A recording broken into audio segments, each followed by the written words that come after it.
وہ گھر سے ہاسٹل جانے کے لیے نکلی تھی تو بارش کے قطعی آثار نظر نہیں آ رہے تھے۔ اگرچہ بادلوں کی کچھ آوارہ ٹکڑی آسمان پر منڈلا رہی تھی مگر وہ برسنے کے موڈ میں نہیں لگ رہی تھی۔ اماں نے کہا بھی کہ شفیق ڈرائیور کا انتظار کر لو مگر اس خیال سے کہ کہیں ٹرین نہ چھوٹ جائے۔ وہ آن لائن کیب کروا کر اسٹیشن چلی آئی۔ ابھی اپنا چھوٹا سا ٹرالی بیگ گھسیٹتی ہوئی سیڑھیاں چڑھ رہی تھی۔ جب رمجھم شروع ہو گئی وہ تیزی سے ایک بینچ کی طرف بڑھی جس پر پلاسٹک شیٹ کی چھت تھی۔ اس نے اپنے بال اور کپڑے جھاڑے، اپنا بیگ بینچ کے نیچے سرکایا اور خود ذرا آرام سے بیٹھ گئی۔ ٹرین آنے میں ابھی کچھ وقت تھا۔ اسٹیشن پر وہی مخصوص گہما گہمی تھی۔ سامان اٹھائے ادھر ادھر دوڑتے بھاگتے مسافر اور آوازیں لگاتے چاوڑی فروش۔ پچھلے 2 سالوں سے ٹرین کے ذریعے گھر سے ہاسٹل اور ہاسٹل سے گھر آتے جاتے وہ ان نظاروں کی عادی ہو چکی تھی۔ ابھی بھی وہ غیر دلچسپی سے ادھر ادھر دیکھ رہی تھی۔ سامنے سے ایک خوشباش سامان سے لدی پندی فیملی اس جانب چلی آئی۔ 2 اڈیر عمر کے مرد اور عورت غالباً میاں بیوی تھے اور ان کے پیچھے پیچھے ایک صحت مند نوجوان لڑکی چلی آ رہی تھی۔ اس نے ایک تقریباً 3-4 سال کی بچی کا ہاتھ تھام رکھا تھا اور ایک گپلو چھوٹا بچہ گود میں اٹھا رکھا تھا۔ ارے بیٹا ذرا اسے جگہ دینا، اڈیر عمر کی خاتون تو آتے ہی اس کے پاس بینچ پر ڈسے گئی۔ ہائے اللہ، میں تو بہت تک گئی، اتنی تو سیڑھیاں چڑھنی پڑتی ہے۔ وہ بری طرح سے ہانپ رہی تھی۔ ان کے میاں نے تو اپنے ساتھ لائے ایک بڑے سارے بیگ کو سیدھا کیا اور اس پر تشریف فرما گئے۔ اس نے مزید سرک کر لڑکی کے لیے بھی جگہ بنائی۔ نہیں سسٹر، میں کڑی ہی ٹھیک ہوں، اگر بیٹھ گئی تو منا رونا شروع کر دے گا۔ لڑکی خوش دلی سے مسکرائی۔ ارے گڈو کے ابا، تم بھی بیگ پر ہی بیٹھ گئے، اس میں میرے کانچ کے گلدان رکھے ہیں، وہ ٹوٹ جائیں گے۔ خاتون کے حواس بحال ہوئے تو ان کی نظر اطمینان سے بیگ پر تشریف فرما اور اپنی میاں پر پڑی تو وہ چیخ اٹھی، نہیں اماں، گلدان تو دوسرے بیگ میں رکھے ہیں۔ لڑکی نے ان کو تسلی دی، بیٹی تم کہاں جا رہی ہو؟ اب خاتون نے اس کی جانب اپنا رخ کیا۔ وہ چشمے کی اوٹ سے اسے ٹولتی نظروں سے دیکھ رہی تھی۔ آنٹی میں لاہور جا رہی ہوں، اچھا ہم بھی لاہور جا رہے ہیں۔ وہ سب الرٹ ہو گئے۔ چک چک انجن پلیٹ فارم کی جانب آ رہا تھا۔ پھر بوگیاں پلیٹ فارم سے آ لگی، شور و غل مزید بڑھ گیا۔ لڑکی کے دونوں بچوں نے گھبرا کر رونا شروع کر دیا۔ بچی تو چیخیں مار کر اس کی ٹانگوں سے لپیٹ گئی۔ وہ شاید پہلی بار ٹرین میں سوار ہو رہی تھی۔ پلیز آپ ذرا منّے کو پکڑنا، میں اسے لے کر چھوڑتی ہوں۔ تو لڑکی نے اپنا بچہ اسے تھمایا۔ وہ اپنے ٹرالی بیگ کو گھسیٹتے احتیاط سے بچے کو گود میں لیے ڈبے کے اندر گھس گئی۔ باقی سب بھی اس کے ساتھ سوار ہونے لگے۔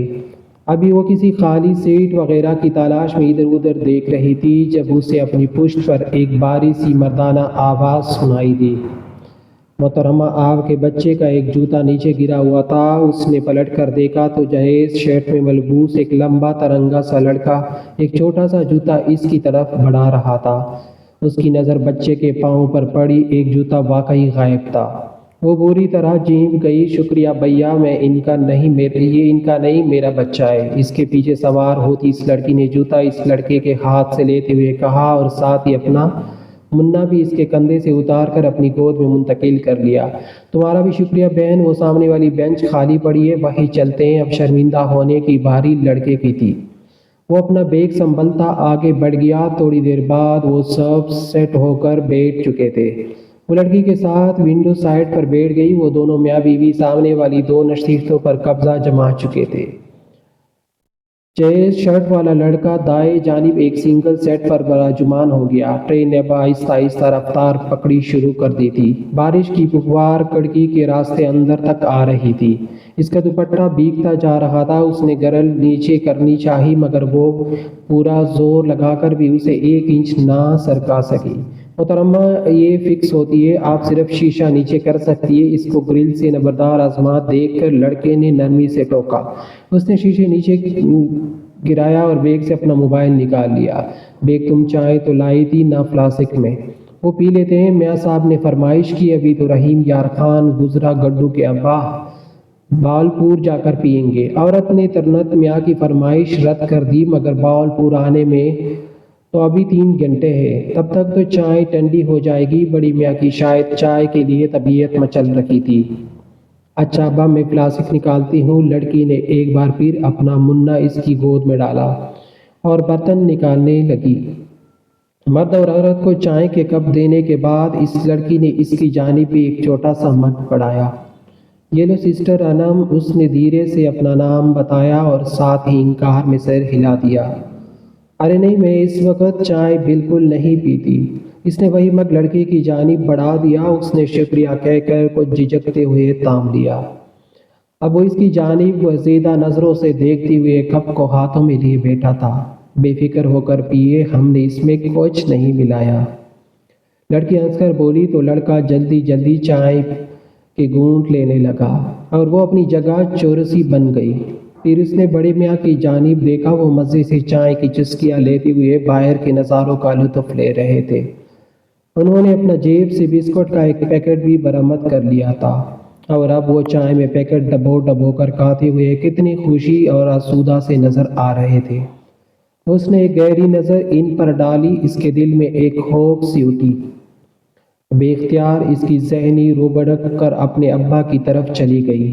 وہ بھی یوں ہی ٹرین کے سفر میں کھانے پینے کے بے حد شوقین تھے۔ ایک دو بار اس نے بچپن میں ان کے ہمراہ سفر کیا تھا۔ یہ دھندلی دھندلی سی چند یادیں باقی تھی۔ وہ فراٹے بھرتی ٹرین اور کھانے پینے میں مشغول شفیق چہرے والے اس کے ابا اب تو نہ جانے کیسے تھے، کس حال میں تھے۔ کافی عرصے سے ان کے ساتھ کوئی رابطہ ہی نہیں ہو رہا تھا۔ دراصل اس کے بچپن میں ہی اس کے اماں ابا کی طلاق ہو گئی تھی۔ وہ اماں کے ہمراہ نانی کے گھر میں رہتی تھی۔ طلاق کے بعد اس کی ماں شدید ڈپریشن میں چلی گئی تھی۔ ان کے دل میں یہ خوف بیٹھ گیا تھا کہ ابا اسے ان سے چھین لیں گے۔ وہ ہمہ وقت اسے خود سے لپٹائے رکھتے۔ ابا اسے ملنے آتے تو انہیں غیش آ جاتا، ہاتھ پاؤں ٹھنڈے ہو جاتے، وہ اسے خود سے چمٹا لیتی۔ نانی مشکل الگ کر کے ابا سے ملنے کے واسطے گلی میں بھیج دیتی۔ پھر ابا نے بھی دوسری شادی کر لی۔ ان کا آنا کم ہو گیا۔ نانی اکثر جتاتی، دیکھ لو تمہارے باپ نے تو جڑ پیار رچا لیا، مگر ماں نے تم پر اپنی جوانی وار دی۔ وہ ابا سے ابھی بھی منتظر ہو جاتی۔ وہ فون کرتے تو سر میری سے بات کرتی۔ ابا اس کے خرچ کے واسطے کچھ رقم بھی بھجواتے تھے۔ ان ماں بیٹی کی ان معمولی روپوں کی کچھ خاص ضرورت نہ ہوتی، کیونکہ انہیں نانی کی پینشن اور نانا کے اثاثوں کا بڑا آسرا تھا۔ پھر ابا کے فون بھی کم سے کم ہوتے گئے۔ گرما گرم پکوڑے لے لو جی، مزیدار پکوڑے۔ وہ ہڑبڑا اٹھی۔ ٹرین باولپور اسٹیشن پر کھڑی تھی۔ بارش ہونس ہو رہی تھی۔ بھائی پکوڑے تازہ ہے؟ خاتون نے اشتیاق سے پوچھا، جبکہ لڑکی سوتے ہوئے اپنے دونوں بچوں کو گود میں لیے خود بھی اونگ رہی تھی۔ ہاں خالہ جی، بالکل تازہ اور خستہ ہے، پکوڑے والا لپک کر آیا۔ سوندھی سوندھی سی مہک ہر طرف پھیل گئی۔ عورت نے پکوڑے خرید لیے۔ لو بیٹا چکھو تو صحیح کیسے ہیں۔ عورت نے شاپر اس کی جانب بڑھایا۔ شکریہ آنٹی۔ اس نے ایک پکوڑا اٹھایا۔ پہلے وہ چائے کے لیے انکار کر چکی تھی، اس لیے اب اسے منع کرنا اچھا نہیں لگا۔ عورت نے پھر وہی شاعر لڑکے کی جانب بڑھایا۔ لڑکے نے بھی تھینک یو آنٹی کہتے ہوئے 2 پکوڑے اٹھائے اور اسے مسکراتی نظروں سے دیکھتے ہوئے کھانے لگا۔ اس نے گھبرا کر جلدی سے پکوڑا منہ میں ڈالا۔ اف توبہ، اس کے 14 طبق روشن ہو گئے۔ اس نے پکوڑے کے ساتھ ہری مرچ بھی کھائی تھی۔ ہاسٹل کے پھیکے کھانے کھا کر مرچ مسالے کی تو عادت ہی نہیں رہی تھی۔ ہری مرچ تو ایسے ویسے بھی بہت چبھتی تھی۔ برا حشر ہو گیا، آنکھوں سے پانی بہنے لگا، منہ لال ٹماٹر سا سرخ ہو گیا۔ پانی کی بوتل خالی پڑی تھی۔ لڑکے نے جلدی سے ایک چھوٹی سی پانی کی بوتل اس کی جانب بڑھائی۔ وہ انکار کرنے کی پوزیشن میں نہ تھی۔ اس نے گھٹاگھٹ ساری بوتل چڑھائی۔ کچھ آواز بحال ہوئے۔ عورت پکوڑے کھاتے ہوئے تبصرہ فرما رہی تھی۔ ایسے ہوتے ہیں پکوڑے کیا؟ سادہ بیسن میں نمک مرچ کھول دیا۔ ارے پکوڑے تو میں بناتی ہوں، اتنے سارے لوازمات ڈالتے ہیں۔